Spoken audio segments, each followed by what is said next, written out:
Welcome to the Femsplainers. I'm Christina Hoff-Sommers. And I'm Danielle Crittenden. And in the studio today, Ella is away. We have a man, Nick Pompella. No. I think this ruins the whole dynamic. I know, especially it's Women's History Month. Right. And our assistant is a man. Well, you know, I did go to college for 4 years, and so if I learned anything, I'm coming in here as a man, encroaching on female space, you know, taking my place where I don't need to. But you're going to be an ally. Right. That's right. I'm a big ally. Yeah. And a bystander if anything untoward goes on. Yeah, well, What are you looking at me for? Well, I have some issues. I want to witness. Okay, fine. So we're going to talk about our version of Women's History Month because we're going to talk about some women that wouldn't necessarily pop up, Nick, on your course studies, Nice. in all those women's studies classes you took. Right. We wanted to talk about Elizabeth Warren and some other things. Oh, yes. But the first, misogyny talk of about her demise. Well, talk about you're going to. Next week, when we record, you'll have been to Doha. Talk am about a flying progressive place for women. You'll probably come back with the virus. Oh, don't say Coronavirus. that. I know. Everyone's... I can't even tell my sister I'm going because she gets hysterical. Well, I'd feel better if you're going to Saudi Arabia because at least half the population is permanently wearing face masks. No, I figure... my nephew told me, he flew recently, that the airports are really nice right now. You can just... They're empty. They're empty, and maybe the plane won't be full. So I'm going business class on Qatar. How do you say it? Qatar. Qatar is how they call it in the government. I hate that. Qatar. I say Qatar. I'll It just rhymes say- with guitar. Qatar. Qatar. That's how they used to say in the Bush administration. Or Dick Cheney. We're just in Qatar. Well, I'm looking forward to walking around there, but I have gloves. I know you brought gloves to the studio. I don't know what you're thinking. Because there are two people in here besides me. I know I don't have it, but I can have this, and I'm protected. Well, They're tell. little Cruella de Vil. I know they've got like little sparkly. I don't think I could wear them. They're bedazzled. They're like black suede bedazzled gloves. Do you think it'll frighten people? And it's a little Michael Jackson-y. It's a little Michael Jackson. That's not what I'm going for. I just thought I think you should just wear surgical gloves. that would be revolting. But we also have a really interesting guest coming in. A canceled person. A canceled person whose name is Stephen Elliott, and he was on the original. I will put up our our ratings to say this: the shitty media men list of 2017, where he was one of the people named on this list, and we'll get him to tell us his story. This terrible this list. went around It was something out of the McCarthy era, where people, anonymous informants, women could accuse you of anything. Yeah. And there was no fact checking, and there were innocent people on And there, it led- including him. Right. And Right, there were some pretty bad actors. I'm trying to remember if Charlie Rose maybe had been on it. Leon Wieseltier was on it, and he was... Mike that was- Taibbi, I don't think he was guilty of anything. So people would get on the list if they had been known to have ever had affairs, even with Consenting adults. Consenting. Well, that was the thing. They were coworkers. lumping people like the Charlie Roses and the Matt Lauers in with people who who just who like they'd had. What I didn't called- like how he joked with me in the office, and yet they all, many of them, got subject to the same punishment. And anyway, so we'll talk about that because he decided this was libelous, and he launched a lawsuit in 2018. And we don't know where that stands. I believe, and we'll confirm this, this is the first time he has agreed to talk to anyone, Stephen, and he'll be in our studio. So I'm very interested in meeting him. I'm interested in meeting him, but, I think we have to keep our distance, Christina, because of you don't know what he'll do. I don't think he's interested in us. I think part of his he'll tell you he has particular. But yes, he has some rather interesting. He was involved with sexual. I don't know what was it, swingers or something. No. Some kinky things in New York, which we don't know. We live in Washington. But anyway, it had nothing to do with him getting on this list. Okay, but let's go to Elizabeth Warren and misogyny. This is what killed her campaign, clearly. We're left with two old white men. I agree about being outraged with the two old white men, not just mainly because they're so old. Like, it is a Your little ageism nutty. is showing. Your ageism is showing. It is incredible to me. It is incredible. I mean, these two guys. But this was hers to lose. Yeah. She was ahead. If you go back and look at the polls in late October, early November, she was sailing to victory because she looked like this competent, reasonable Democrat that was going to go after, corruption in banking and, as a kind of consumer protection. We liked her. I remember talking about her, and we were sort of agreeing, like, okay, if she became the nominee, it would be okay. And She's members not of an my extremist. family who have since become like out of control Bernie bros, but at the time they liked her. Yeah. So she had a lot of goodwill. She had a lot of support. And like a lot of candidates, things go wrong.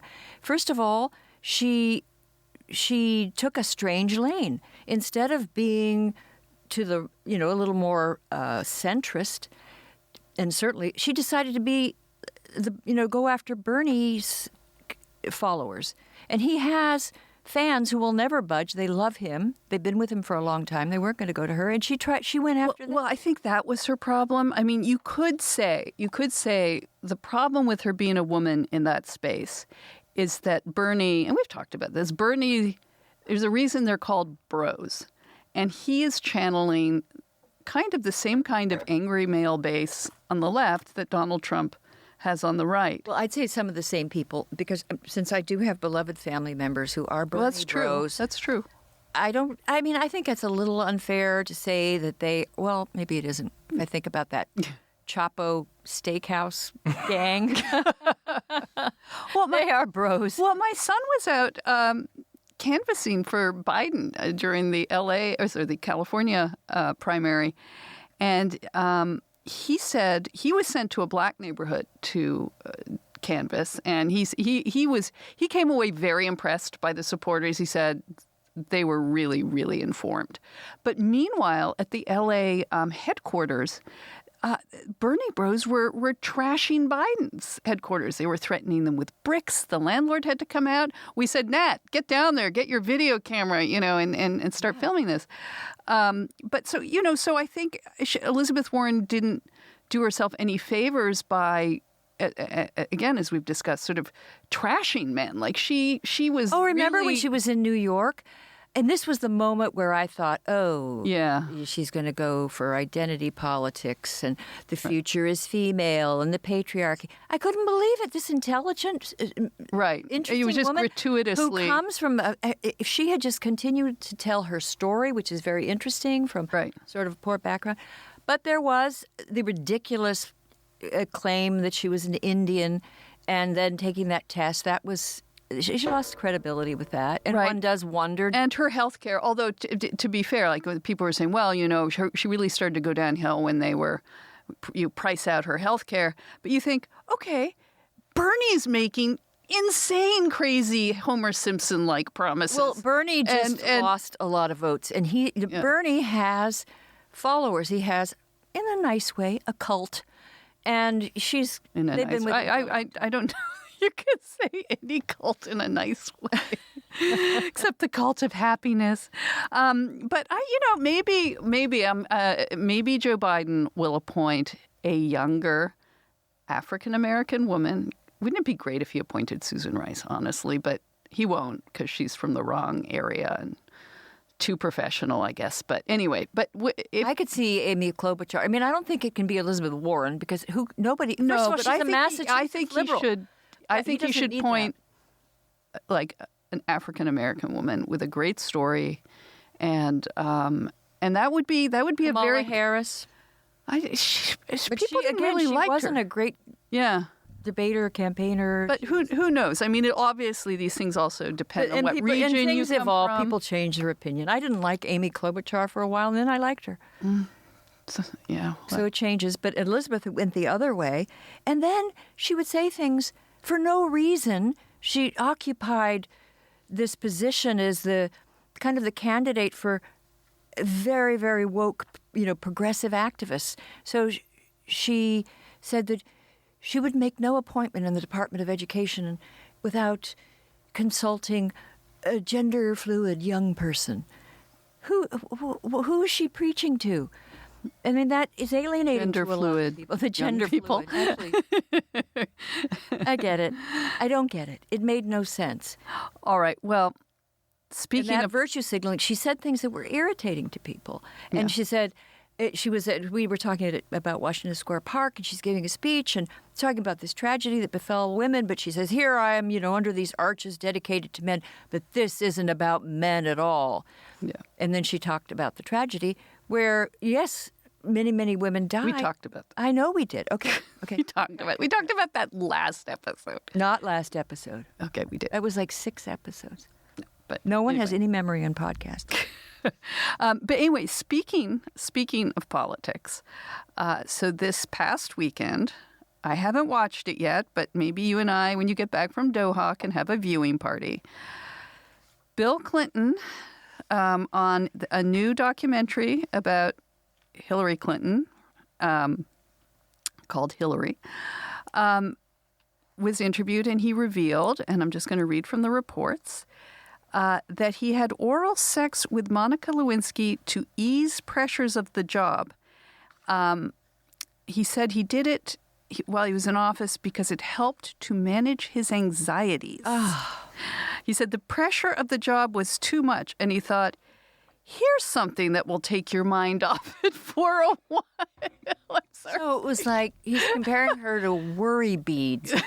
Or roadside stress ball. Stress ball. Or those spinners. I would say if I were her, this is maybe the worst insult. It really is. You know what? He should have just kept lying. He should have. Honestly, this was. I always assumed that whatever went on between those two people, it was, kind of an exciting encounter, and maybe they were flirting and they had a crush on each other. I don't know. And she thought he was in love with her, and he was giving her leaves of grass, which you don't give your stress balls, but volumes of poetry. And then years later, like she's a Purell wipe or something. It's like he really did say, no, I was just using her. I was just using her. That's Bill Clinton. I love the guy. But really? It's a little bit like, I've always loved that guy. Oh, God. I mean, there are problems. He's a problem. But he was a great politician. And I met him once. I mean, I didn't. I was in a restaurant. My son met him. And he was wonderful. Oh, yeah. He was incredibly magnetic. He was incredibly intelligent. And very self-destructive. And then he was a crazy risk-taking alpha male. Well, he said, I thought this was the final sort of insult to Monica Lewinsky. He said, over the years, I've watched her trying to get a normal life back again, but you've got to decide how to define normal. And he basically told her she just really needs to get on with it. In this? Yeah, in this documentary, yeah. So, yeah, that was, I can't wait to, let's pop some popcorn and watch this together and talk about it. We've got a whole bunch of things we're supposed to be watching. The Goop series, remember? I'm not watching it. I protest. And I want it. Will you be my witness that this is a co-host abuse? What? Do we have that HR company working for us? Bambi? All right. Now, we did promise before our guest comes in that we're going to talk about the Femsplainers Women's History Month. And I pulled an article. Don't forget to tell people before we do this that I have a rant on the Patreon. Oh, yes. Speaking of Women's History Month and women in general, and if you really want to support women, we really need your help supporting our podcast because we still aren't making ends meet. And you can now support us 3 places, no excuses, Patreon, ThinkSpot, and Glow. And we now have, if you go to just go to our website, femsplainers.com, and there are all the links there. You can also buy merch. That also helps us. But we really, really need to do we should just do one of those NPR or fund drives. We should just spend a whole episode. But people hate those. I know, but we will do it if we get desperate. Jerry's if kids. we get desperate, we're going to do Jerry. We're going to go 24 hours. We'll get drunk. You can't leave. You can't leave. Yeah, we'll make Alexa not be able to turn it off. And so please help us. Okay, but anyway, so Women's History Month. I prefer herstory. Herstory? Okay. Herstory. That's fair. And why should it be his? Let's put the her back in history. Yeah. And remember, it even became women's with Y's. And now it's with an X, women X. Why is X? I don't want to be an X. Well, then you're not trans inclusive. Oh, gosh, yeah. Okay. Anyway, there's this new book by a British writer, contributor to The Atlantic, named Helen Lewis. And she's written a book, which I actually want to get her on the podcast. It sounds so interesting. It's called Difficult Women, A History of Feminism in 11 Fights. There's a lot of fights in feminism. Yeah. and difficult women, I don't think we're difficult. I think we're problematic, but I don't think we're difficult. I'm not even problematic. I'm not problematic. You're a little difficult. I'm difficult. And I'm difficult, but I think many people would find you problematic. I'm problematic in the things I say, but not in what I do. Okay, fair. Anyway, so she's gone, and one of the profiles, and it is in this current issue of The Atlantic, was the story of Erin Pizzey, who was once, that's Pizzey, was once a pioneer of the women's movement, and she's been written out. Airbrushed. She's out history. Of the picture. She's not celebrated. No mention of her anywhere. Well, I'll just read a couple of the little pieces of her that make it so interesting. So she, in 1971, she founded the first women's refuge in Britain with no money, no official support beyond the use of a rundown public housing block with 4 rooms, a galley kitchen, and a toilet. She built it into this huge movement called Refuge. And it was one of the earliest places that recognized for battered women. And she really brought attention to it, and she was sort of became quite famous from it. In the 80s, like rock stars went there and gave her a lot of credit. But then it says there's a reason Pizzey has faded from memory, even as the movement she championed endures. From the start, her relationship to the women's liberation movement was fractious, and it quickly became poisonous. And one of the problems was, she has this great quote, hang on, that Helen Lewis went to interview Pizzey, and she said, from the start, she didn't like the women she met in the wider movement. Quote, they weren't house-likes like us, she said. They were highly politicized. As she saw it, most feminists who worked in universities, politics, or the media were Trotskyites, Marxists, Stalinists, or Maoists. But I just kept saying to the Maoists, not Maoists, those are people who love mayonnaise, Maoists, how can you stand there and tell us that the Chinese Revolution is a huge success when women are being dragged off and their fetuses aborted? And how can the Russian groups, the Trots and the Leninists and all the rest of them, you have to say it in a British accent, particularly the Stalinists, deny the fact that Stalin murdered millions and millions and millions of people? And there were no women ever in the Politburo. Oh, jolly good. You're allowed to drive tractors, but that isn't anything that we as ordinary women believe in. No. So she was a normal person. Well, more than that, a fairly heroic. With these heroic capacities, but she hadn't been trained in these doctrines. And, around the same time, I started hearing about her because I was there with the Marxists and the Maoists and the Trotskyists. You were?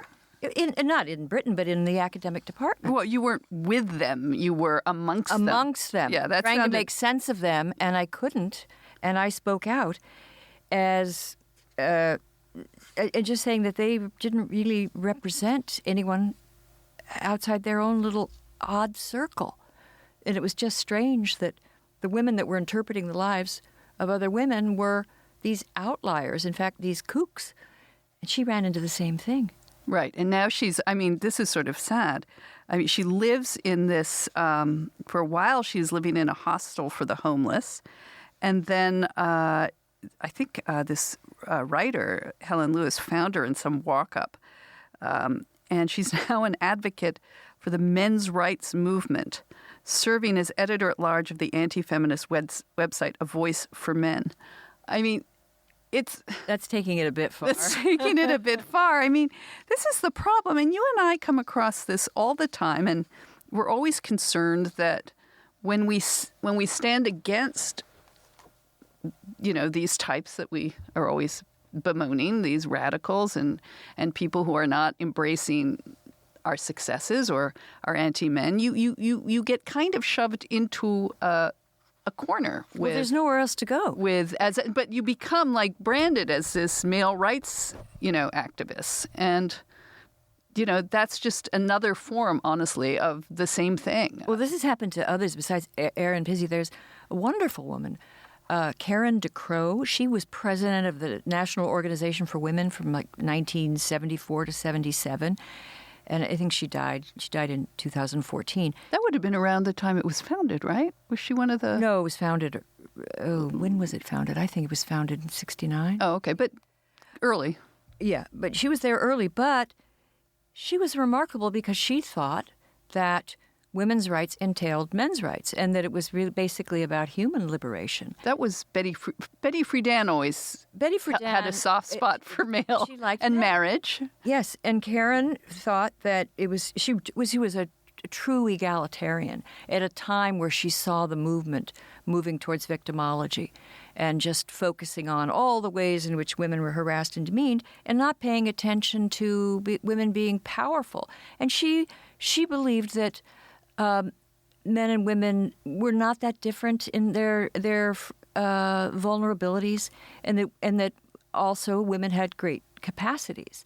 And she wanted to start there and try to work towards that. And she was dealing with a movement that wasn't interested in male vulnerabilities or the female strength. It moved towards setting up office and in trauma and how everything's weakening and how women are put upon by men.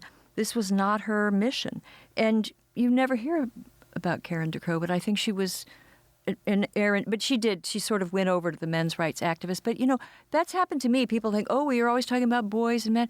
I'm not an activist for men or women. I'm an activist for truth and for civility and understanding. And right now, if women are in trouble, there are so many groups that help them and so many activists that are right there for them. Men don't have very much, and they have the men's rights activists, and some of them are as angry as the radical feminists. Yeah, that gets a little... I mean, they start to hold views about women that the radical feminists hold about men. And exactly. It all gets pretty ugly. She should get the men's rights. Get them dating. And get them dating and work it out. Dating leave the rest of us alone. A dating site for extremists on both sides who, have all this antagonism, antipathy to the opposite sex. Most of us like the opposite sex. We want to be friends. They don't want to be friends. They want to be enemies. Fine. Go over there and fight. But they're right here in the center of the culture. So anyway, I think it's wrong to airbrush people out of the history of the women's movement because you don't agree with everything they said. So I welcome Karen DeCrow and Erin Pizzey. Well, I just realized I cut you off earlier because you said you had to tell people about your rant, and you almost started a rant there, almost.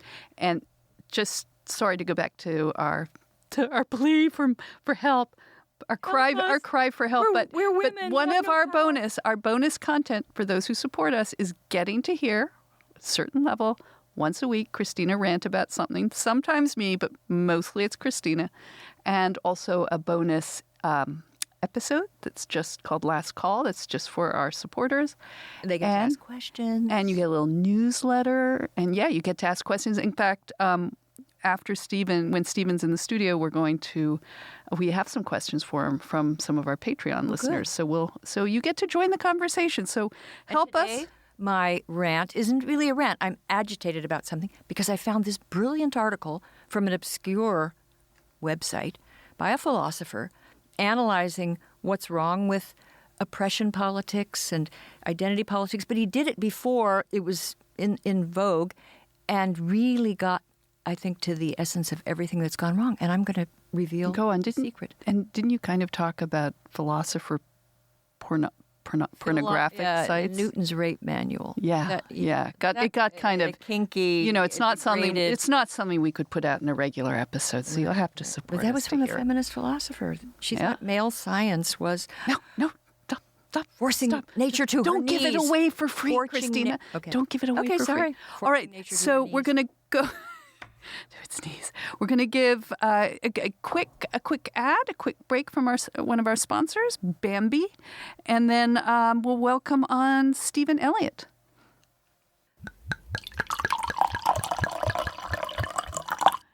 Hey, Christina, you know what else can kill you other than the coronavirus? What? Running a business. The HR issues of running a business can kill you. Well, I think about it. Wrongful termination suits, minimum wage requirements, labor regulations. And HR manager salaries aren't cheap, an average of $70,000 a year. So Bambi, spelled B-A-M-B-E-E,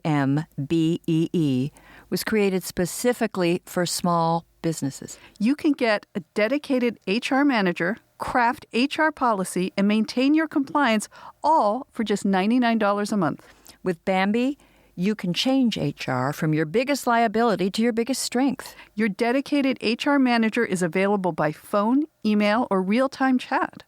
For onboarding to terminations, they customize your policies to fit your business, and they help you manage your employees day to day, all for just $99 a month. Month to month, no hidden fees, cancel anytime.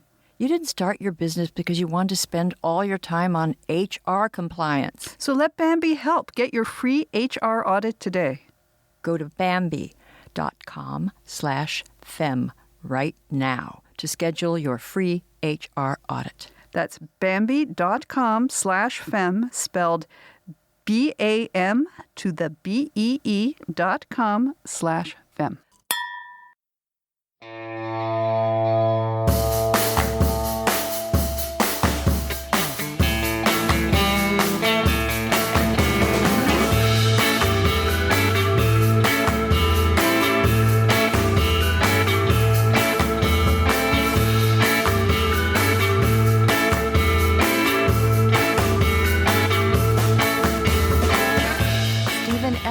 Welcome to the Femsplainers. Thanks for having me. Well, this is, I think we said before you came on, we believe that this is your first interview really since filing the lawsuit in 2018, correct? Yeah, I believe that's true. Media. I mean, well, first off, there were a lot of articles written about it. Mm-hmm. Those, I don't know how many articles they did in New York Magazine and The Cut and Jezebel, and none of those people contacted me to interview me. Really? They wrote articles saying all these dastardly things about, and they never. That's. I'm not sure I would have. No, but still done it. And there were a couple people that reached out to me, but they were people who had already written things that were very pejorative, and it was very strange. They were, but the vast majority didn't reach out to me at all. The vast majority did not want to talk to me, Well, let's go back to that list, which we've already told our, given a primer to our listeners. But tell us about, what you were accused of. Waking up, finding you're on this. Start and tell us you're on this your story. Well, initially, I actually realized when I went back and put the timeline together, I had kind of left the literary world, already, and I was in Los Angeles trying to do TV writing. But you had founded a literary journal? I founded a literary journal, yes, The Rumpus, and that had gotten really popular. We basically discovered Roxane Gay, who I asked to write. Christina won't thank you for that. That's fascinating. Yeah, I was actually. We have to talk about her at some point in the podcast. I had actually seen her writing and asked her. She was completely unknown. She was writing on these small literary blogs, and I asked her to start contributing to The Rumpus and made her the essays editor on The Rumpus. But The Rumpus, it was just like a little literary website. It wasn't, but it got kind of popular in a world.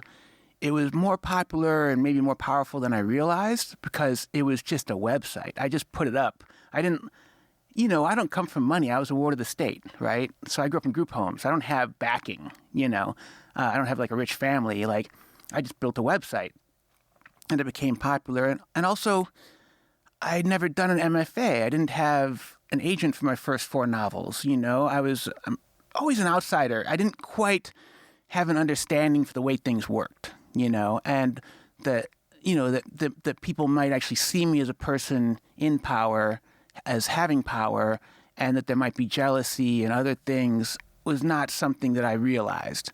Because I didn't think... And in those circles of those sort of precious artists, writers, there's so much jealousy. Those people are the most vicious and ambitious people in the world, and they're fighting over nothing, And well, it's not like you were Wallace Shawn of the New Yorker, wielding this tremendous power over the New York literary culture. People started like putting blurbs from the Rumpus on the back of their books. Which was just... I've heard of it. It was shocking to me. I just didn't realize we were bigger than I realized. I had one employee, and it wasn't like there was like an office with 20 people, so anyway, that was the locus of my power. But I had already sold the website to the managing editor because this woman who I had hired, she was basically running it into the ground, and I had to either fire her and just go back to running it full time myself, like I had in the beginning, or I had to sell it to her, and she cried, and so I sold it to her, for very little money. I could have like made the same money just leaving it up and running ads on it and not ever updating it again. So I was removed from the whole scene anyway. That's the point, Right. And so it wasn't for a couple weeks after the list came out that somebody in Los Angeles was like, hey, you're on this list. And at first, my initial thing when I saw it, I was like, it accuses me of rape. I'm accused of rape on the list. And It was not just rape, but it was rape and something. Was it something? Yeah, it was a couple things. Well, it was kind of some strange stuff. It was like multiple rape accusations. So there was a red line through because it was multiple accusations. So I guess Moira Donegan, I believe, or one of her editors. She was the founder of this list. Yeah, but she's also the person who did the red line of people. So she edited. What is the red line? So the people that had multiple accusations of violent sexual assault or rape, she put a red line through them in order to highlight them. To suggest they were all many sources. Yeah. And you were worse than others. Right, exactly. And I think it was also, the listing seems edited. Did one person say that there was multiple rape accusations, or did multiple people make rape accusations and they were edited? Probably it was one person, one false charge. One enemy. One, exactly, There also was somebody who'd written unsolicited invitations to his apartment, which is, I'm sure, true. I've never been that you had. Well, I've never been solicited. Nobody's ever asked me to invite them to my apartment. So anytime I've given so many unsolicited invitations. Any invitation to my apartment has always been unsolicited. I'm just not that popular that people are asking me to invite them to my apartment. Is it okay if I asked you if I can ask your consent? So kind of, and then there was also said that I had snuck my way into Binders, which I didn't know what that was, but that turns out to be a Facebook group that somebody had put me in. I didn't sneak in, but all of that doesn't mean anything. What is a Binders? It's just a Facebook group for, I don't know, women, I think. Thing? I don't know. Oh, God. But none of that matters, because all that matters is the rape accusation. The other stuff is just meaningless. Accusation. Yeah. And there's no lawsuit without the rape accusation.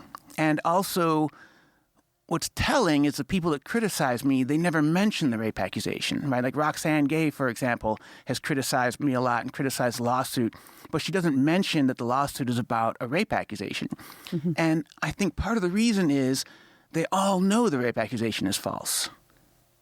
Everybody knows that because I've been very open about my sexuality. I don't have sex with women, and I don't enjoy... Maybe it wasn't with a woman.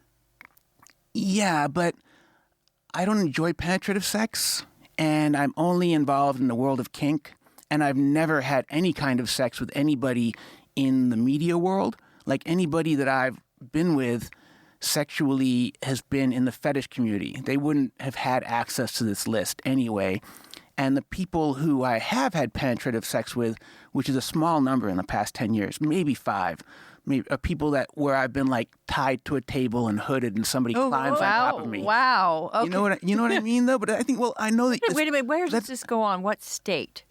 Well, like Brooklyn. You lived in New Orleans. I lived in New York, and I lived in Los Angeles, and I lived in San Francisco. Do we have that in D.C.? No, you do. of course not. You do.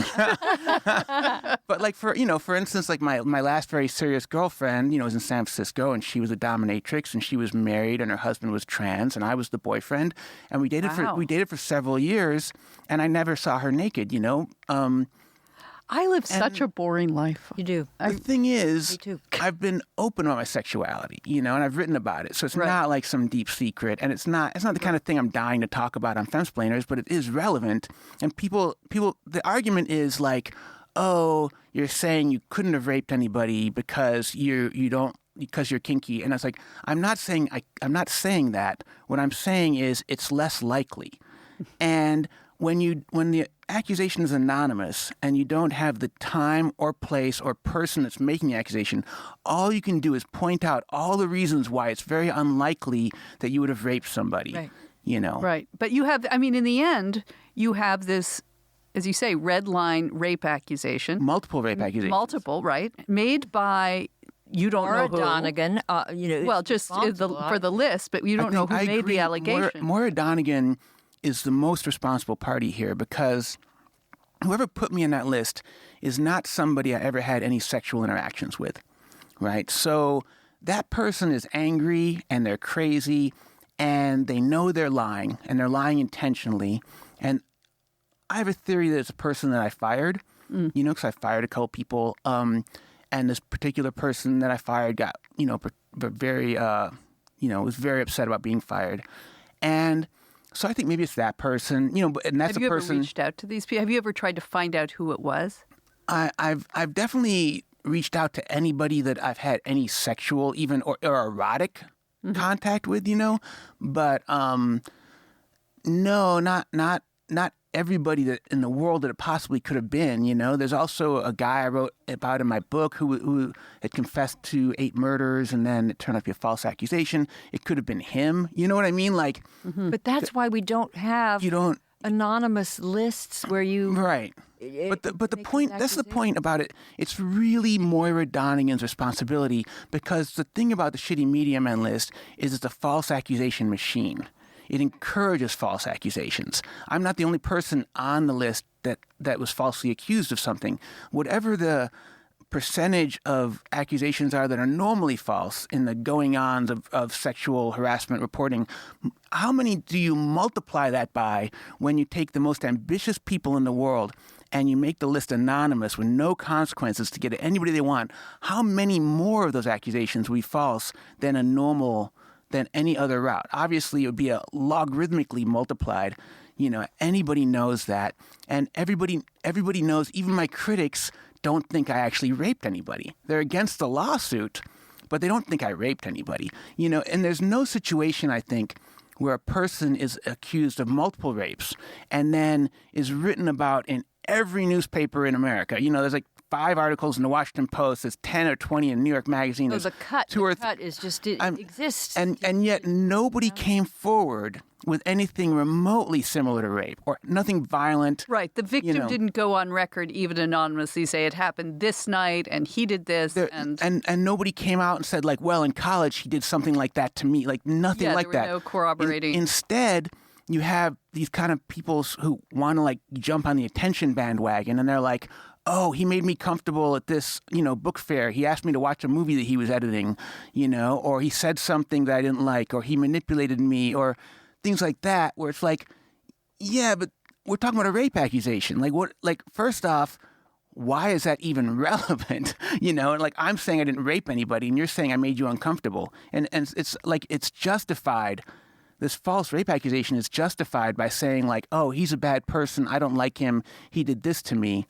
But how shameful that so many people in the media have, come to support Maura Donegan and her, her shitty men list, and without even caring if it's true. So she has all the support. She has all these. I've started reaching out to people, actually. in the last few months. Like who? Well, so people that I was very close with, who I was particularly offended, when they turned on me, when it was, when it served their ambition and their purposes, like there was this guy, Isaac, who, this guy would be doing telemarketing right now if I hadn't got him working on the Rumpus, Mm-hmm. We were buddies in San Francisco. I hired him to work on the Rumpus full time, and he was, I really built him up, and eventually became the books editor at BuzzFeed, and that platform led to something else. And he went on when the whole thing came down. Now, Isaac, I'm certain he knows me well enough. He 100% knows I didn't rape anybody. No matter what he thinks of me, I guarantee you he knows in his heart that I've never raped anybody. He just knows me too well. And he goes on this tweet storm and is like, can I swear on this show? Yeah. He's like, fuck that guy. And so at first there were so many people attacking me. It was really disorienting and really shut me down. And I didn't respond at all, And then I started responding to people. But now the mob is gone. And so now it's like, okay, the mob is gone and I'm responding, and they don't even acknowledge it. So I called Isaac a coward, which I thought was fair. Did you want to say his last name? Nah. No. Okay. But people will find it, obviously enough. But also my editor at Grey Wolf, so Ethan Nasowski, who is my editor, who's a really good guy. And, but he also, went on Twitter and made this public statement, why, I disagree with this lawsuit, and I thought that he could have written his way through this, maybe through the more serious charges. And so I asked him publicly, I publicly responded a year and a half later, why didn't you say it was a rape charge? Why are you saying you expect me to write my way through the more serious charges? Why not use fewer words and say, write his way through a false rape allegation? He knew the rape allegation was false. We'd been talking about it all year. I had worked on an essay about it, which ultimately ran in a certain version in Quillette. Mm-hmm. But prior to that, it was going to run in New York Magazine before that, Yeah, I want to go to that. But to get back to the editor, I said, why did you present this in a pejorative way? Because most people reading your tweet, they hear about the lawsuit, but they don't know that I've been accused of rape. And when it's a false rape accusation, suddenly people are like, oh, yeah, the lawsuit makes sense. It makes sense to sue somebody for a false rape accusation. Right. You make it sound like it's like I was just accused of harassment or being predatory or being manipulative. And that's not, something more abstract, something that you can't really debate because one person feels one way. And, whereas rape is objective, like you did or you didn't. We all know what rape is. Rape requires physical contact. Can we go back just to... Oh, but wait. I just want to finish one. So the response from him was really strange, right? Because he emails me back. Oh, this is your editor. And so I've now responded to him, and he said, why are you doing this in public? He doesn't understand why I'm responding publicly to his public statement. And I thought that was so bizarre. And we go back and forth over email, and I'm like, I just want you to explain why you didn't use the word rape when it's about a false rape charge. And he refused to answer that question. First, he said I was insinuating he had motivations he didn't have. And I said, I'm not insinuating your motivation. I'm actually asking you what your motivations were, because I would never assume I know your motivations, right? Because that's the quickest way to be wrong about anybody. Right. I'm asking you, what were your motivations? Why did you do this? And we go back and forth. He said I was trolling him. It was utterly bizarre. And he never explained himself. And all these people, I keep asking them, what would you have done? What is the correct response to a false rape allegation? And the response, when I get a response at all, they say, well, I wouldn't have done that. And it's like, well, what would you have done, though? So you have to say, if you're against me filing a lawsuit, you have to be willing to say what you would have done differently. Similarly, Matthew Spector, another writer who this particularly bothered me because he goes on Twitter and says, this is you're victimizing women. You must stop this lawsuit. And I thought, well, this is so cowardly because you have my phone number. If you really are against the lawsuit, why would you not call me and try to talk me out of it? Right. Instead, you say this. And he also wrote me and asked why I was responding to him publicly. Well, let me go back. I want to just go back to the beginning when you said, it was like 2 weeks before you realized you were told you were on it. Tell us what that is like and what happened to you. Initially, it's not a big deal. Initially, you have to understand, I'm a real bleeding heart liberal, despite sharing a one-bedroom apartment with 2 other guys, I still raised $500,000 for Obama in 2008, right? I put together that many fundraisers. I had a thing in San Francisco called the Progressive Reading Series where we raised like $2,000 every month for progressive political candidates. These are my people, And initially, my first reaction is kind of like relief because, I know that's a false charge. Oh, I know I didn't rape anybody. Of course, everyone's going to stand up for me. Yeah. Well, also, you don't want to be a person that hurts other people. Right. You don't want to be responsible for other people's pain. And of course, we are all responsible for lots of pain with a lot of different people because that's life and that's relationships. And they don't always work out. And we want things from each other and so forth. And there's miscommunications. But when I saw the rape charge, I was like, oh, that's obviously a lie. I knew for a fact that I hadn't raped anybody. And I knew that there was nobody in the world out there that thought that I had raped them. And I said, so that's my initial thought. Yeah. But it eats at you kind of slowly. I stopped getting invited to things, Noticeably. And then, my agent doesn't get back. My Hollywood agent doesn't get back to me. And it's like, well, is that my Hollywood agent? Or being a Hollywood agent? Yeah, they never get back to you. Or is it because they found out I'm on this list and you don't know? And so it starts to become a paranoia. And then also I'm used to kind of writing about everything and being very open, open about my sexuality, open about my life. That's kind of my whole, I've published 8 books. They're all very autobiographical. I'm used to kind of excavating my feelings and that's kind of how I deal with the world. But suddenly I can't do that. Even my best friend, I don't want to tell him that I've been accused of rape because he's going to be sympathetic. Then he's going to tell his wife, oh, my God, somebody falsely accused Steve of rape. And then she's going to, contact her friend Susie and say, did you hear that Steve's been accused of rape? And then you're spreading. So I'm like, I don't want to do that. So I'm walking around holding this secret in, right? And I'm getting really depressed. Because it didn't hit, I think, as you would later write in this Quillette essay that was so interesting, but it didn't really hit Hollywood the way, it was a very East Coast electric storm. Everybody was talking about it, but you said it didn't sort of... That's true, yeah. ...hit Hollywood quite the same way. Yeah. So that's why you were kind of in this mystery. Did someone read this? Did someone not read this? Well, there's that, and it's very hard, what is the correct response, And on the one hand, if I write about it, then I'm publicizing it, But also there's a one. It's starting to make me crazy. I'm getting really depressed. I've for sure lost a lot of work from it because people told me they were uninviting me to things. I was supposed to speak at the Los Angeles Festival of Books, and they uninvited me from that. I had a book. They said because of this you list? became an untouchable. It was very obvious. Yeah, it was there was no other reason. Also, I had a collection of essays come out at that time, and the pre-publication reviews were really positive. One of them, I think Kirkus compared to Joan Didion. It was really awesome. And then, but then the list comes out, and then the book comes out, and not a single review runs anywhere. So despite having and this is my 8th book, I'm not an unknown author, so it was just obvious. They did a full interview with me at the Paris Review, and then spiked the interview.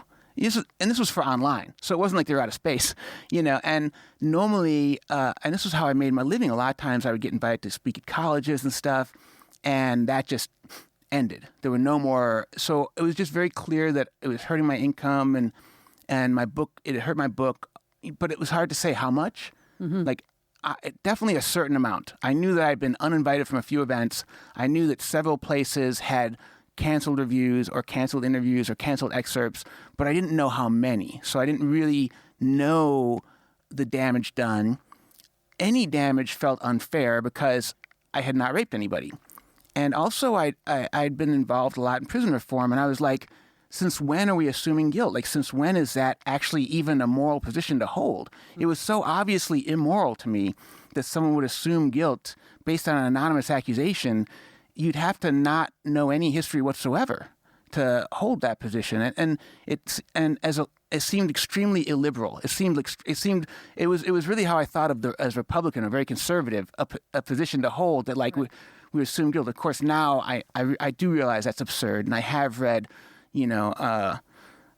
Homage to Catalonia and all the other Orwell books, and I do realize what happens in the left. And I was actually a history major in college, and I know all about Trotsky and so forth and Stalin, but still to experience it, firsthand, that left-wing authoritarianism and being turned on, it was really something. And so then I wrote this essay, and originally this was like I was going to come out about it because the list wasn't going away, And you, as you said, they published all these stories about you, but nobody reached out to you for comment? Right. Well, not yet. So at this point, the list is getting bigger and bigger, right? Like, there's a whole thing with Katie Roiphe and Harper's. Oh, my God. And Moira Donegan writes her essay about the list, and which is everything that essay is essentially untrue. Provably untrue. She says that the list was never supposed to be public and so forth. But I have all of her deleted tweets. I mean, she was publicizing it like crazy. It was obviously supposed to be public. She was trying to get people to read it way after she took it down and way before she came out as the author of it. She was making Google notifications for when people were going to get fired. The list was meant to be public. It was meant to have consequences. Everything she says about the list, she glories in destroying lives. Yeah, I mean, everything she says about it in her essay is provably untrue. It's a thing. It's and so, but at any rate, I then wrote my essay, and at that time, because I was a liberal and because I really these were people I thought we were on the same side, and so that initial essay is really reaching out. And I reached out to Moira, and can we talk and so forth. She accused me on Twitter of lying about that, but what happened actually was the editor at New York Magazine never forwarded her the note, despite saying she had forwarded the note. So of course the assumption I would have made was that something had gone wrong, but she assumed just that I was just lying, right? I was just making it up, which is, of course, what those people do. They always kind of assume the worst motivations that everybody else is lying because they're liars. And so they think that everybody else is also lying all the time. At any rate, it was accepted by multiple editors at New York Magazine. This is your response. Now you write this big response, but it's really this. The original essay was much more middle ground. It was much more trying to find common ground. I hadn't fully decided yet that anonymous lists were always evil. That we have a principle that anonymous accusations are not okay unless both parties are kept anonymous, and we have some way to do that, which is possible. But we have to commit to that, and so I hadn't kind of come to some of these deeper conclusions, and I was trying to find common ground with people who had no interest in finding common ground with me ever, because I was no longer taboo, and so untouchable. Oh, and that was sort of a heady moment. I remember feeling a lot of sympathy for the list, not for false accusations, but. This was right at the beginning of Me Too or just after it. And, there's a lot of women experience a lot of creepy stuff at work. They've been punished unfairly. So there was a lot of, I think, sympathy for it that ended up when you saw that for it because in the Harvey Weinstein case, you had multiple accusers, and you had responsible journalists who went out and got corroboration. Right. And it was a case where you actually needed this extrajudicial, journalistic effort to get to the truth. The problem is we've gotten to this place where if you say I'm against anonymous accusations and I'm against the assumption of guilt, then it's like, oh, you don't think that women are sexually abused in the workplace? You don't think that sexual assault is massively underreported? It's like, actually, I'm capable of believing both things. I'm capable of believing that sexual assault is massively underreported and that anonymous accusations are not okay, and assuming guilt is also a disastrous policy, and that media blacklists are not okay, and and so forth. Like you can believe all of these things at the same time. And it's not an either or. Which is, I think, what we believe here. Yeah. So so New York Magazine, after accepting the article and going through multiple rewrites and editing, and then suddenly at the last minute they say we can't publish it. And I say why? Not really. I know. I'm sure I know why. But there was the little Stalinists in the newsroom. Yeah. Well, no, at the website, the junior editors for the for the cut, I believe, rebelled, and the senior editors were afraid to. Right. We've talked about the young Jacobins that are in so that's these what magazines. happened. And then the exact same thing happens at the London Guardian. Accepted, multiple editors. We start to edit. We're about to start editing. Officially accepted, and then all of a sudden, actually, we can't run it. And in my life, I've never had an essay accepted and then rejected after it's been accepted. But I've definitely never had it happen twice.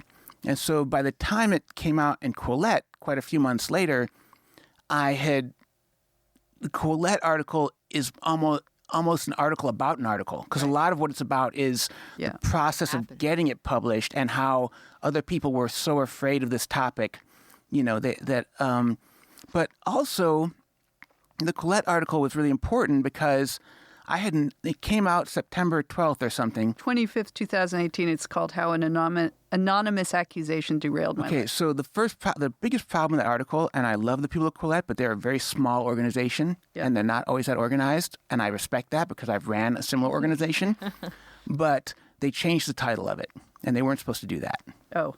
And because the title was, I was accused of rape on the shitty media men list. Yeah. And that's important. The fact that that's actually a better, just speaking as an editor, that's a better headline. People only read the titles. And so people didn't realize that I had been accused of rape. Yeah, not a false, it doesn't say an anonymous false accusation. Right. In my life. Well, right. You have to understand it's a rape accusation because it's not a rape accusation. It has nowhere near the seriousness of it. That's why I always push back if I talk to anybody about it, any journalist, it's like, you have to be clear. I made the mistake of talking with someone from The Nation. They were doing an article about Quillette.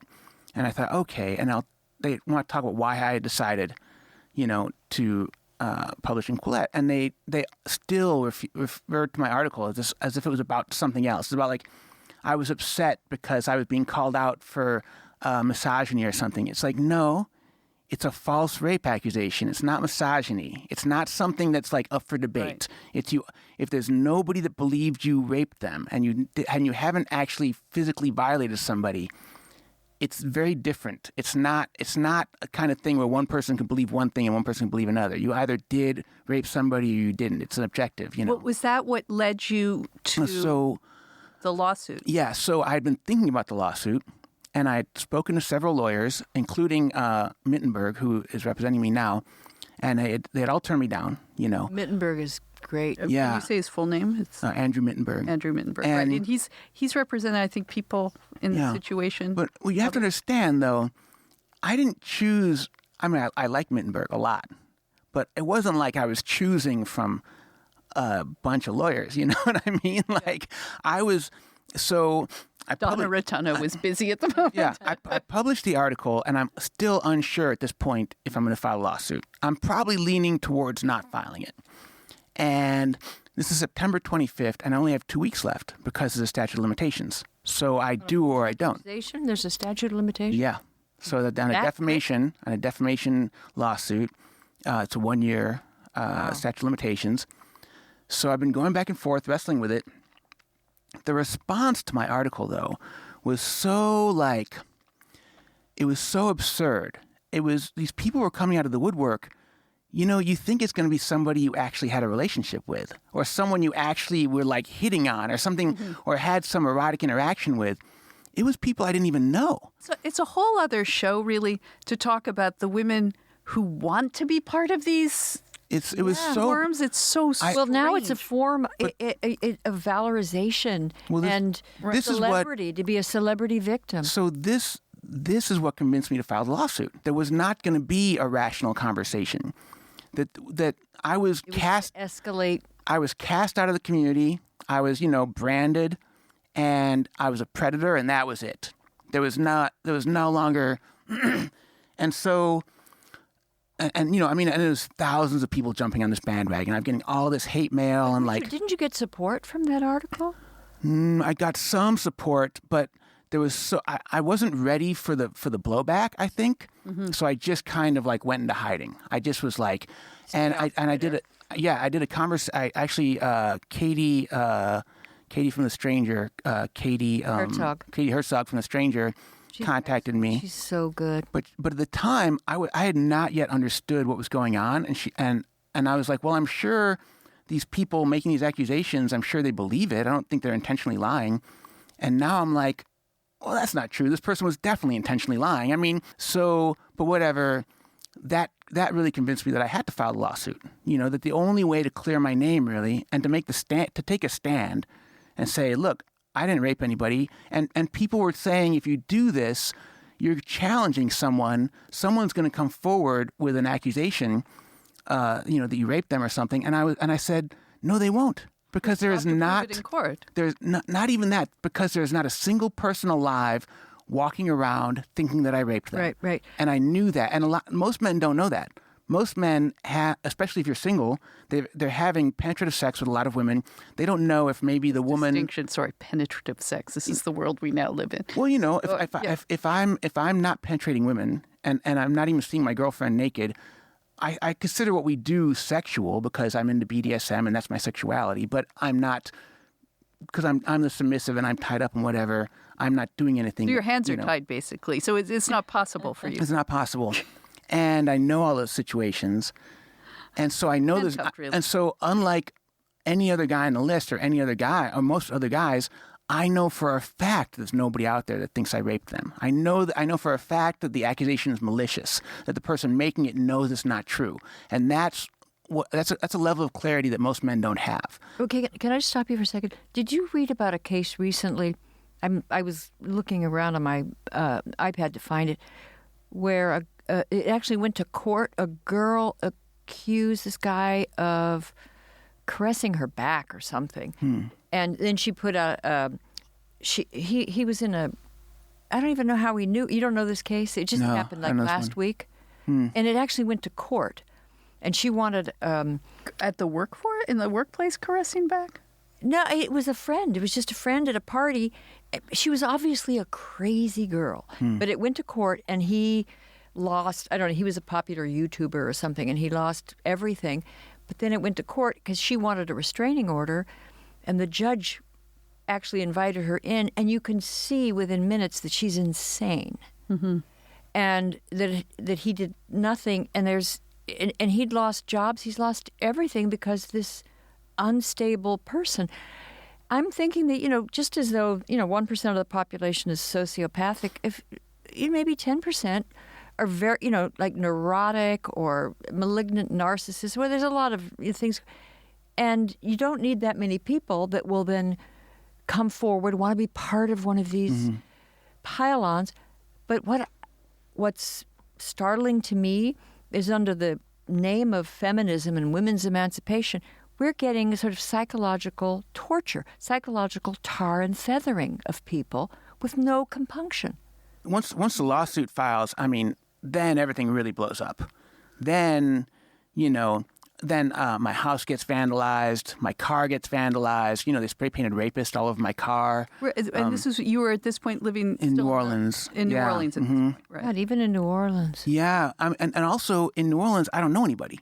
Like I moved to New Orleans. They find you because they probably I don't know that. I mean, I figure I could find anybody, so I'm not that surprised, right? I could find anybody could find me. That's kind of the world we live in. But I had left Los Angeles for New Orleans because I had work there because I could do property management work and some contracting type stuff and construction, and I knew I could not. I was not going to be able to rely on writing to make a living. Like that was just over for the immediate future and probably forever. And so if I wasn't going to write for TV, which obviously I was not going to write for TV, then what was I doing in Los Angeles, a town I loathed? And so I moved to New Orleans. And so despite really having I knew I had two friends in that town. One of them wouldn't talk to me at all. And so that was kind of a person who was kind of connected to the kink world. And another guy who is in the literary community, who I thought we were friends, and he would have dinner with me once in a while, but I realized after a while that he wasn't inviting me out to any group functions. He was afraid of what the other writers might think.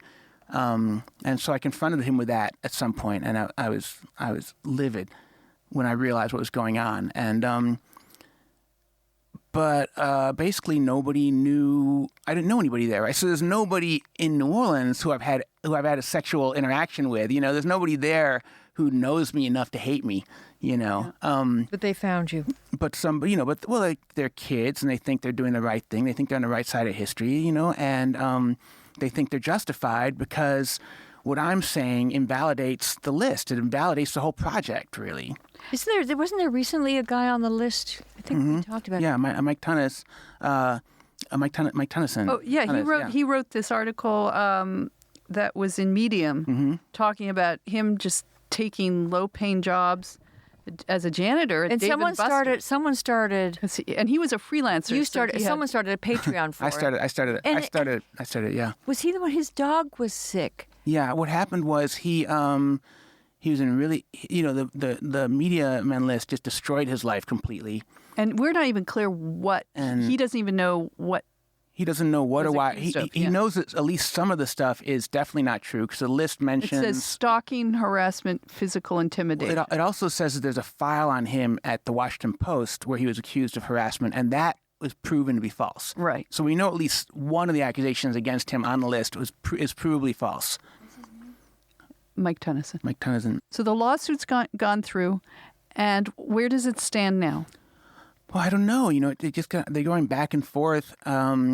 It's all just kind of process stuff, like they're trying to get Google to turn over identifying information about whoever might have contributed to which they're refusing to do, right? No, they're not refusing to do it. They wouldn't do that. No, I thought I'd read that. They really wouldn't. Yeah. They really wouldn't refuse that. They might say that whatever they're doing in PR, you don't have to listen to any of that. And whatever Moira's lawyers are saying is just PR. Anything the lawyers are saying, especially defense attorneys, is just automatically not true pretty much. But when a defense attorney speaks to the media, the defense attorney is lying. That's kind of the first rule of journalism, I think. And but at any rate, they were unable to, based on the information that we had, Google was unable to find who contributed to the row that I'm on, I think, something like that. But we'll get more information in discovery, and then maybe Google will be able to find out the information, or maybe they won't. I think it's hard to say right now. And the judge is deciding whether to dismiss the case or let it go forward. So, but Moira Donegan has started a GoFundMe page. I don't think she started. I think somebody started on her behalf. For her. But she have a lot of money. She went to Bard College. But Moira comes from a lot of money. Moira has really rich parents who give her a bunch of money, probably. I mean, she definitely comes from a ton of money. She's it's a classic thing. Like, I'm a group home kid, like I was homeless for a year when I was a child. I was raised in all these different group homes. And, and then it's the rich kid, who just like attacking the poor kid, This is what I hate about this intersectional, these standard categories, is they assume that every man, is oppressive to every woman. And when you factor in social class or you factor in disabilities and things, it's very complicated. And Roxane Gay, I mean, she's from a relatively privileged family, and then she goes to... No, they had loads of money. Roxane Gay had servants growing up. She had servants growing up, and then she went to Phillips Academy, and... She went to like Phillips or Exeter. I don't want to be a Jacobin either against the privileged, but... but so, Stephen, what happens... No, it's not a Jacobin against the privileged. I know. They consider him an oppressor. Right. And the same thing happened to Joseph Massey, the poet. Mm-hmm. Did you follow his case? Oh, yeah. And it just breaks your heart because suddenly he had a very difficult childhood and he in alcoholism, all sorts of things, and he was getting over it. But then people would go back and find things, and he had a nice career going. He was a poet. He had different college gigs, and you get out of college or you come out of your life and you start putting a little life together, and then people come and just feel no guilt. about completely destroying it. They glory in it because of this cause, which I think is a contagion of hysteria comparable to the McCarthy era. So what happens now? So this lawsuit is ongoing. What do you do now? Like when you wake up in the morning, what are you doing today? I go to my groups. I exercise. I work. I work on the properties, and you started a whole different career. Yeah, I mean I'm trying to write again. For a year or two, I didn't write at all. I never really wanted to be a writer anyway. Writing was not a career for me. Like I had written 3 books before I sold anything. I was a history major in college. It's just a thing I did on the side. Where'd you go to college? University of Illinois. And, I had a scholarship. In Champaign-Urbana? Mm-hmm. Yeah, and I had a scholarship because I'd been awarded the state. You were a ward of the state? Mm-hmm. Yeah. You grew up in foster homes? Group homes, because I had a record, so I wasn't eligible for foster care or adoption. So What was your record? I was really just a chronic runaway. I got arrested 8 times for breaking into parking meters. It was just dumb stuff, but I couldn't. The homes I was in, I was the only white kid in these homes. I mean, it's very hard for a white kid to end up in group homes in Chicago, actually. What were your parents like? Well, so my mother had died when I was 13, and I left home 2 weeks later. And my father was very abusive, and he would handcuff me to a pipe and shave my head and stuff like that. And so I ran away, and I slept on the streets for a year. And then This was your natural father? Yeah, and then was he a drug addict or an alcoholic? No, he was just a tough guy, and do you have brothers it's and sisters? fine. I have an older sister. I'm just getting to know my family now, actually. I have a much younger brother and sister who were born after I left home. And had to grow up with him? Yeah, but they also had a different mother, so it makes it easier for them. My mother was really sick. She was paralyzed for 5 years. She was on a couch. What was wrong with her? She had MS. She had a very extreme version of MS. Yes, she was my father had incontinent, that. and I actually have it too, but it's not as bad for me. But at any rate, she was paralyzed 5 years, and she died. Then I left home, and I'm sleeping outside in Chicago for a year. And then I get arrested, and by then my father's moved. And so when I get arrested, I don't know where my family lives, and so that's why the state took custody of me. And did you like that? You know what? It was funny because things kept getting better. Like if you're homeless for a year, then being locked up for 3 months is not so bad. Yeah. Because I you have blankets. I had gotten, I was in a public facility that was, we didn't have towels, we didn't have soap, but it was still better than what I had been through. And then I went to this group home on the south side, and that was really tough, but it was still better than sleeping on the streets. And then I went to a better group home. You know what I mean? So things were kind of like, things are good or bad kind of based on the trajectory. So in places that a lot of people, at one point I was in this youth shelter with like 30 kids to a room. I mean, it's just gladiator arena, but things that for a lot of people would be horrific, are not horrific when they're better than the last place you were at. Well, I think anything would be better than with that father. Yeah, he was not a good father. But then I kind of got my act together. I quit drugs when I was 16 and graduated high school in 2 years. And I got into playing competitive chess, actually. And then I got a full scholarship because nobody had applied for these scholarships, And I got to go to University of Illinois. I didn't have to pay anything. And, but then I got out of college and I started shooting heroin. I had a massive overdose. And so it's, it's up and down. There's no straight trajectory. But I wrote these books and I published them. I sent them to these small presses and I started getting published all of a sudden. And then I got this Stegner Fellowship at Stanford, and all of a sudden I was a writer, And you're very talented and you're smart. How did you get to be so smart? I wouldn't say that. You're smart. But maybe your father was smart. My father was a very smart guy. Yeah. Well, does this experience that you had, how to regroup your life after going through these traumas, like the ability for you to go and say, okay, I'll go work in property or I'll do this. Is that... There's some upside, I'm trying to write again now. I've just started writing again after like 2 years. And it's like I'm just trying to write for me, like the way I used to write. Yeah. Like I'm not the kind of writer... a lot of people are, but I'm not, where like, it's not really good for me to be trying to make money writing. It kind of kills the joy of the process. So, I didn't have an agent for my first 4 books. Wasn't trying to make money off and I was just doing this thing, and I loved it, and it became something that became kind of a chore after a while. And so I'm trying to get back into just being an artist, and like make my living in other ways. And so this was maybe a good time to do that. It also, it's a funny thing, like you realize you're surrounded by people that lack integrity, that like the literary world, is probably has less integrity than any other possible environment, and I don't want to be part of that community, like that's not, those people don't understand their own ambition. They don't understand what they're doing. Question that we have a literary community because it's now so policed ideologically that the primary criterion is representation. I thought it was so complicated in the beginning, and that's what I was wrestling with in that first essay when I kind of came out of the closet. It's like, I've been accused of rape, and I was making excuses for people. I was trying so hard to see things the way they were seeing them. But now it's actually very simple. Like, you're in favor of anonymous accusations and media blacklists, or you're not.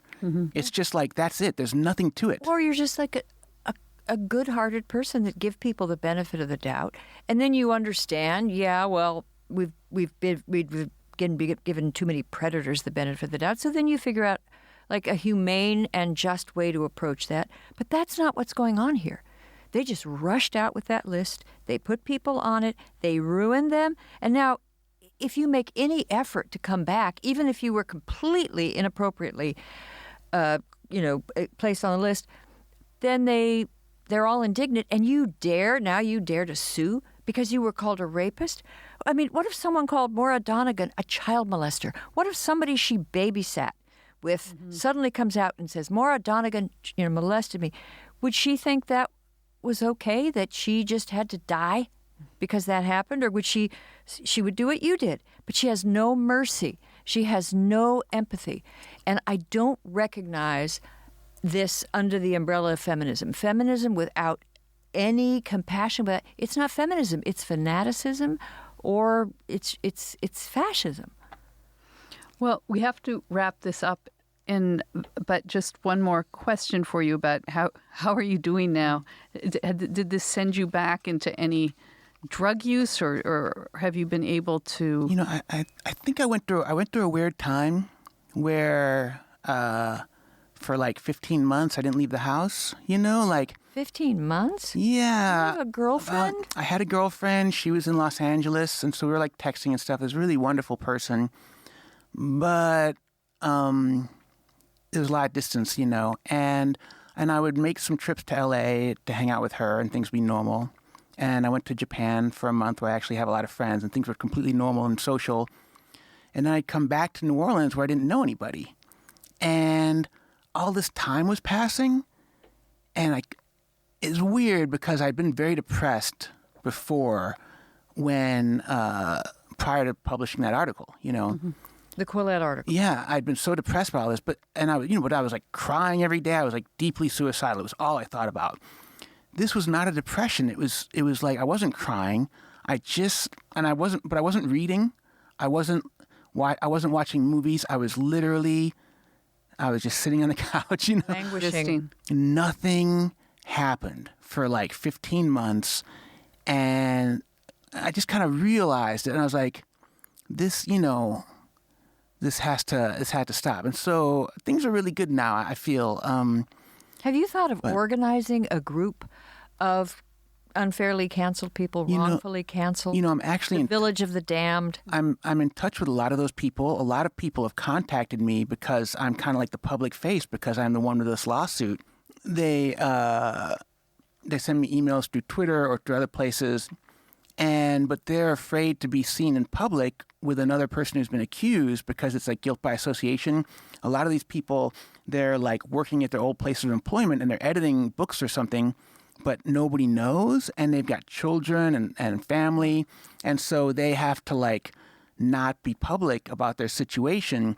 But there are tons of people that have been accused. I mean, tons. People have no idea, and I hear contacted from them, me. And Emily Yoffe hears from them, and Kathy Young, we hear, and it's terrible. Yeah.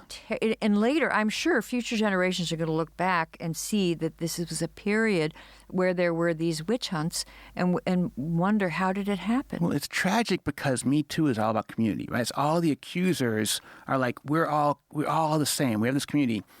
And the accused have no community at all. They're all just lone wolves, right? They're embarrassed. They're afraid to go out. They don't know who thinks what, until I would speak to an old friend, I wouldn't know if we were friends anymore, because many of them. They didn't. Did anyone rush out to when this happened to defend you or say, "Are you okay?" The people that publicly defended me were the dominatrixes, or some of the dominatrixes from the kink community. Like Ariana Chevalier is a extremely well-known older dominatrix in New York who has one of the oldest dungeons in New York. She's an older black dominatrix. I think it was the first female-owned dungeon in New York, and she publicly defended me. And Goddess Tangent, who's another well-known dominatrix. Several like well-known sex workers came forward and were like, "We've had a lot of interaction with this guy, and he's not who you're making him out to be." Because I'm the person that's always like, I'll be walking by the dungeon and I'm like texting Ariana, "Does anybody need coffee?" I'm just like, they know me as this other person, and so they defended me. The sex workers have so much more integrity than the writers. It's unbelievable. The writers are just the writers are the worst. And then Moira Donegan is just this frightening little person who's wreaking this havoc in people's lives.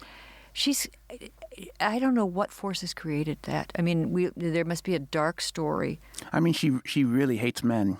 And I say that she not... says so. Yeah, exactly. She says so publicly, so I'm not just saying that to malign her. I mean, she has tweeted that exact statement. Right. I just really hate men.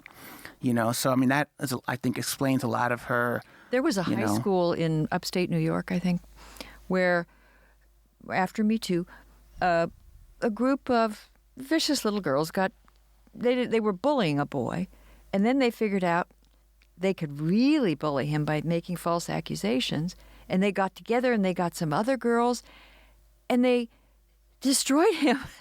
I mean, it was a kid, so eventually it all came out, and there is this story of now people can wield this as a weapon, and you have to believe the girls, and the girls were doing what mean girls, kids can do. Kids can be very vicious. And women and men, because we're human, we can be very vicious. But now one side has, taken this to such an extreme, and you're supposed to believe women. Evan Wright said on this panel, he wrote Generation Kill. He's an amazing journalist. And he said, the first rule of journalism is everybody's lying to you. It's the first thing you realize. Yeah. And if you don't think that people are just lying or wrong about stuff all the time, then you're just not a journalist. And even if they're not consciously lying, people lie to themselves, and then they reconfigure the past, and all sorts of things go on. So you just have to be very careful about what you believe and what you report.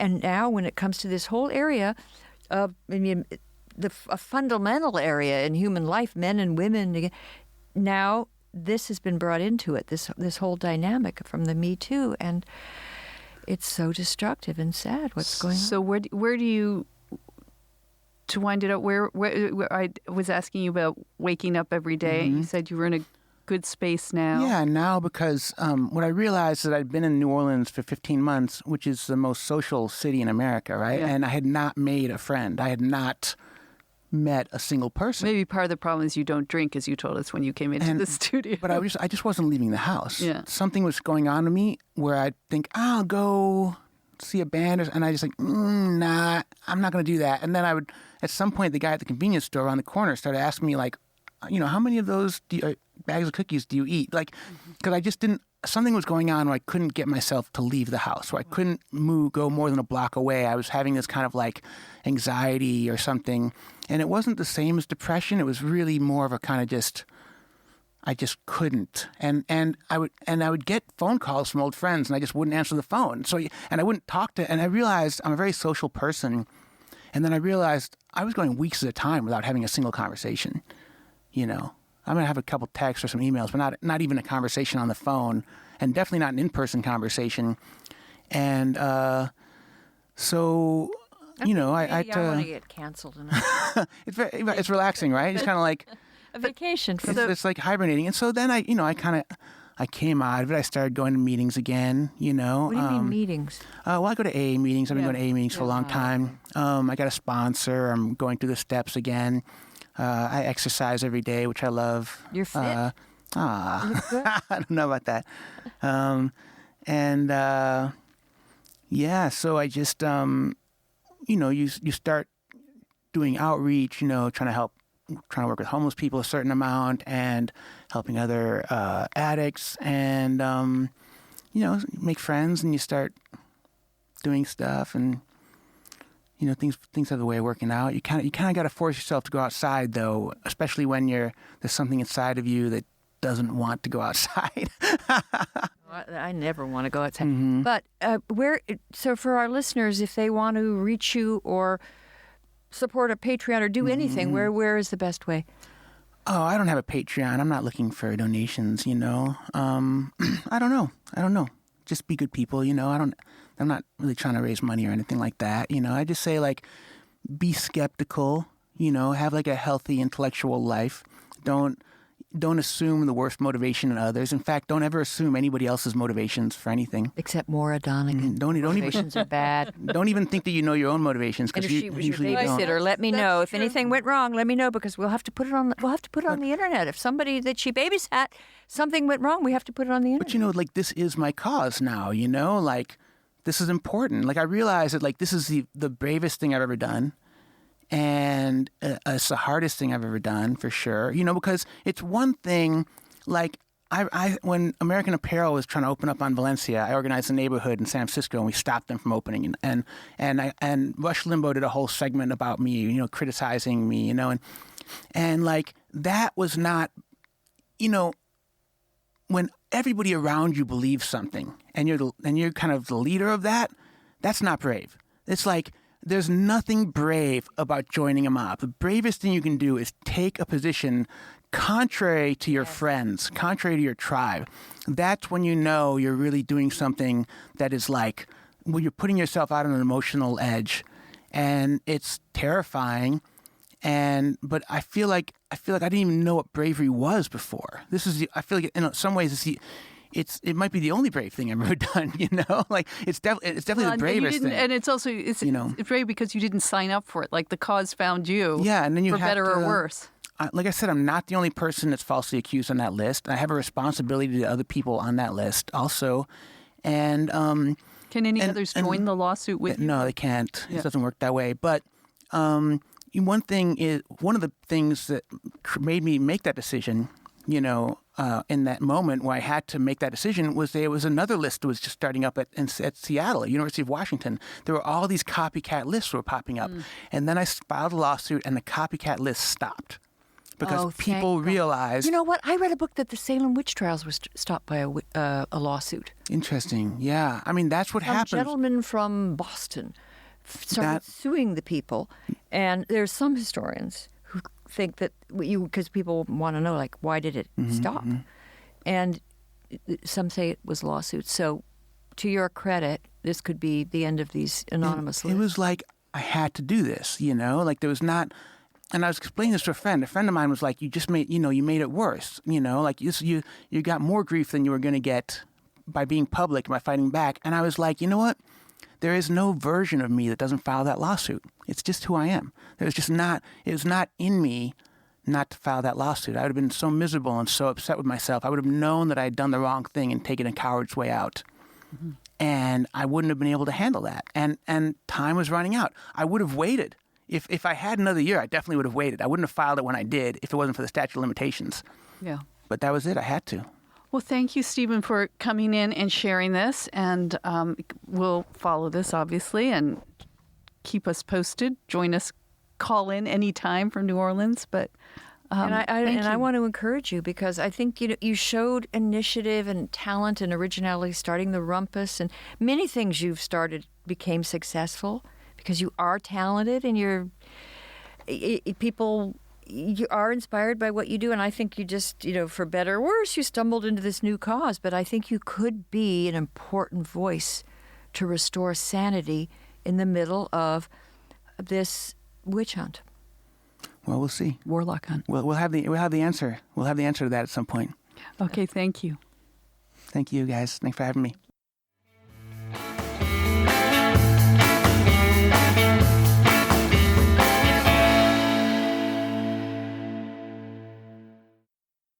Well, that was an extraordinary story. It's fascinating to have someone in studio with us who has actually gone through this experience and can describe it, because speaking of, silencing, these are the people we're not hearing from. We don't hear from them, and it's amazing that journalists aren't seeking them out and telling that side of the story, because there are always two sides, and you can't evaluate until you hear both. That's one of the most shocking things to me. As you know, I grew up in a journalistic family. I did newspapers my whole life, and just the lack of inquiry and quote seeking and just getting other side is shocking to me. How if a story today falls along a certain line or prejudice, then you go with that and you don't question it. And I think what Stephen said about the older editors being terrified of these young, is really true. I've heard, we've talked about it, and I've heard it from my friends in the media. And they're like sort of recent gender studies majors who read too much Catherine McKinnon.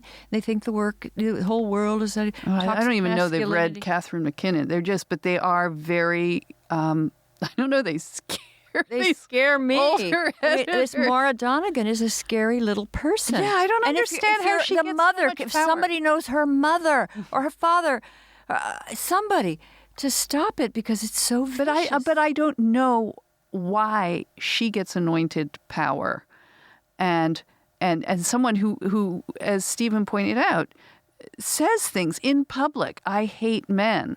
And somehow that doesn't count against you and the allegations you make. I don't know why that person gets authority and respect and whose word is taken. And it's, maybe we talk sometimes that maybe it's something that's changing, an atmosphere that's changing. And let's hope it is. But there we are. That's it. On that cheerful note. We're saying allegation culture. Now we've got a coronavirus culture. And then you're getting on a plane. It's never going to end, and I'm off to Doha. You're off to Doha. So I think there's a Bing Crosby movie in that, going off to Doha. It happened in Doha. It happened in Doha. Well, you'll tell us what happens in Doha. Doha holiday. All right. You're out there, Cary Grant. That's it. No time for listeners this week. 70% men. Oh, you'll have fun. I'll get a little. Maybe you'll finally get a little. Somebody will finally me too. This is your dream. All right, we do have no time for listener reaction, but we'll have some next week, because after that we go on break. And thank you. Bye bye.